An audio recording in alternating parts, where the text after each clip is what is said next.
As we step into a new year, many people feel pressure to start fresh, set goals, and also leave the past behind. But for others, the new year can bring anxiety, emotional fatigue, or perhaps just unresolved struggles with mental health. Today, we're joined in studio by Rachel Lenga, the founder of Bloom Foundation, an organization dedicated to creating safe spaces, raising awareness, and supporting mental well-being. She's here to help us unpack the realities of mental health in the new year and also just share practical ways we can approach this season with compassion, balance, and intention. Rachel, Happy New Year, and thank you so much for joining us. Thank you, Ndopewa. Happy New Year. All right. How did this year start off for you? I mean, it's day one, but how would you sum it up already? Blessed. Blessed. Blessed, honestly. I think the year has been already blessed. I feel very motivated. Yeah. I feel very inspired. I think the year is going to have good things coming from me. And intentional, yeah, I love it. Rachel, I mentioned earlier that you are the founder of Bloom Foundation. Can you just talk to us as to, what Bloom Foundation is all about and how long you've been in existence for? Okay.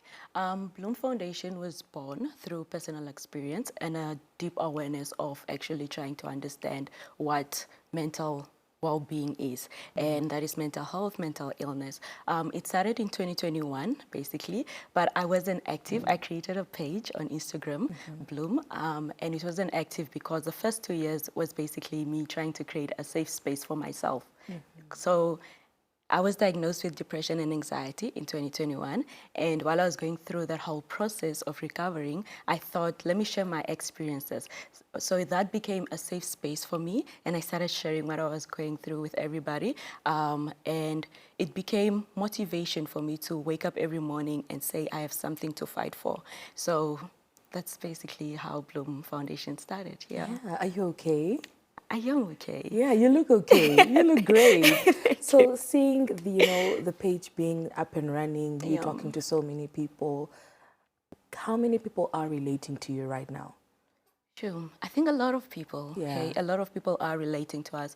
And one thing that I always like to say is to differentiate between mental health and mental illness, because I think most people do suffer from mental health, which is basically having a bad mental health, not necessarily that you're suffering from. It's such a broad word, It's very mental broad. health doesn't mean bad. Exactly. It means bad and good. It means bad and good, Yeah. exactly. So I think a lot of people don't know the difference between that, but I can definitely relate to most of them because they suffer from anxiety and depression. I think that is the most common mental illnesses among the people.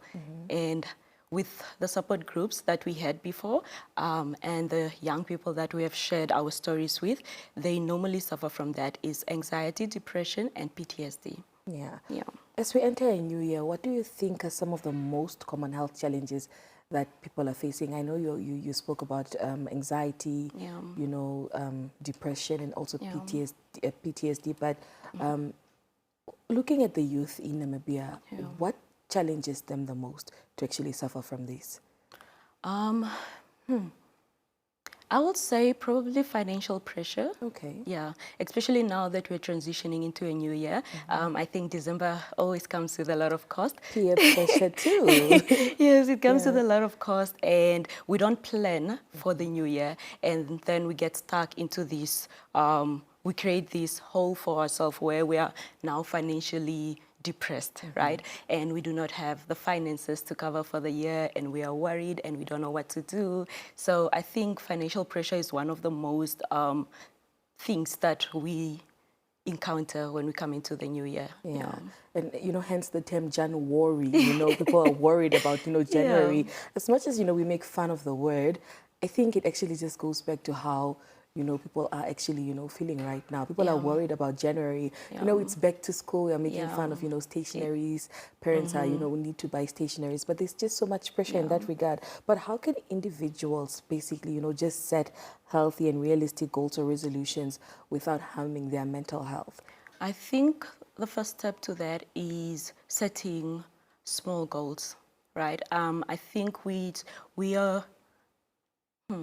I think we're influenced so much by social media that the expectation is quite high, and the comparison between people and want to achieve something so big that you do not have capacity for. And I think that is one of the things the youth they do not understand. A lot of us, we're not at the same pace, right? And we see people post certain things on social media, and it can be motivating for some people. It can be very, inspiring for some people. It's not entirely a bad thing, but I think be realistic and see your capacity, right? I think self-awareness is very important as well. Just to see in with yourself and see what can I achieve actually, without listening to the outside world. What are the other people achieving? What can you actually achieve in your own capacity? Yeah. Yeah. Who's your target audience with Bloom Foundation in terms of engagements? Everyone. Okay. I say everyone because everyone suffers from mental health. Yeah. How can someone recognize early signs that they may be struggling mentally and perhaps need the support? Because you have people who would perhaps, brush it off and they'll be like, you know what, this word mental health is such a new term. It wasn't there back then we were growing up. It just, came about, recently. But how can people actually just pick up, the little signs that I need help right now? I think constant fatigue, constant overthinking, constant stress. After a few weeks, I think you should be able to pick up that, hey, I think I'm not okay. I think there's certain things that I'm thinking about. If you have a thought, especially when it comes to anxiety, anxiety can create a lot of thoughts, and you find yourself in a loop where for 2 weeks, you're basically just thinking of something, basically worried about something. And I think that's when you need to start realizing that, okay, maybe I need to share this with someone, or maybe I need to look into it and see what can I do about it. Yeah. Yeah. So what role do routines, rest, and also just self-care play in maintaining good mental health after the festive season and just looking forward to the new year? I think routines are very important, hey? I myself am a routine-based person. I call myself a routine junkie. Just because I think they keep you grounded, right? And they keep you present, right? Having a routine, knowing that, okay, when I wake up in the morning, this is what I'm going to do. And then, when I'm done doing this, is what I'm also going to do next, right? Exercising, being active, all of these things contribute to your mental well-being, right? Just try to keep healthy, try to exercise, try to be active. Mental health is tricky, right? It's very tricky because when you are constantly thinking about a lot of things, you find yourself just doing that. You kind of sit in it and you start living in it, right? But I think when you start engaging in activities that kind of take you away from that, be with your friends, talk to your friends, isolation, don't isolate for too long. Just a simple phone call to your loved ones, I think could help. Yeah. So what can we look forward to from Bloom Foundation for, the rest of the year 2026? Any initiatives that you perhaps want to bring about just to reach out to people who are suffering from mental illnesses? Yeah. Yes, I am looking at going to different schools to actually talk about mental health and mental illness. I say mental health and illness, like we said at the beginning, because it's two different things. Yes, and I think people don't necessarily understand that. And my main goal is basically to make sure that people understand how it is to live with depression or how it is to live with anxiety, not necessarily just knowing the definition of depression from just reading it. Because I think everybody knows what depression is, everybody knows what anxiety is, but people don't actually know how it feels like. And I think people need to understand that so that the whole stigma of, oh, she was happy with us yesterday, but then, committed suicide, the next day, how? She didn't talk to us. There's a lot of stigma where if you're happy, you cannot be depressed. So I think it's very important for me and the foundation to show everybody else that this is how depression looks like, right? And once people understand that, I think then Yeah. So what is your message to our viewers this evening? My message to the viewers, take care of your mental well-being. Be very intentional, hey? I think there's no wealth without health, right? Health is very important. Your mental well-being is as important as your physical well-being.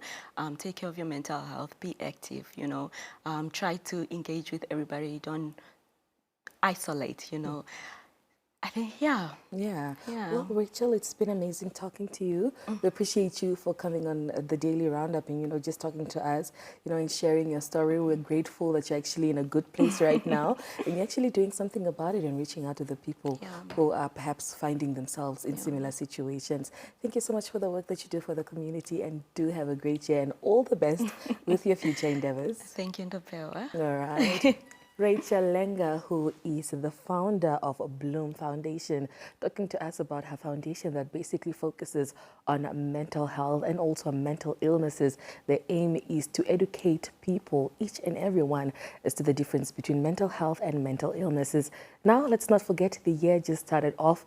You are not alone. Everybody is going through something. Find someone who you can talk to. Trust me, you never know. You might actually save the next person. And let's be kind to one another. Well, with that said, I have come to the end of today's edition of the Daily Roundup. We'll be back tomorrow, same time, same place. So from me, Ndapewa Ambambi, and the rest of the production crew, to have a blessed evening. Good night.